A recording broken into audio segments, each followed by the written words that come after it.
దేవుడు అన్ని రోజుల్లో మంచిగా చేశాడు, అందరినీ మంచిగానే చేశాడు. నీ పట్ల దేవుడికి ఉన్నతమైన ప్రణాళికలే ఉంటాయి.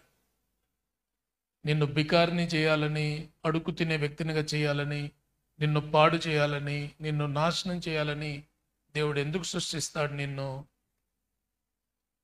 మనందరి పట్ల దేవుడికి ఉన్నతమైన తలంపులు ఉంటాయి. మీరు ఎప్పుడు మిమ్మల్ని మీరు ఆలోచించుకున్నప్పుడు మీరు చెప్పుకోవాల్సింది ఏమిటంటే, నన్ను నీచంగా ఉంచడానికి దేవుడు సృష్టించలా, పనికి మాలిన వ్యక్తిగా ఉండడానికి దేవుడు నన్ను సృష్టించలా, దేనికి పనికిరాని అయోగ్యమైన వ్యక్తిగా ఉండడానికి దేవుడు నన్ను సృష్టించలా.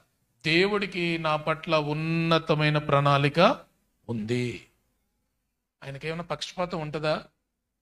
నీ పక్కనోళ్ళు ఆయనకు చుట్టాలై ఉండి నువ్వేమైనా ఆయన శత్రువా? కాదు కదా.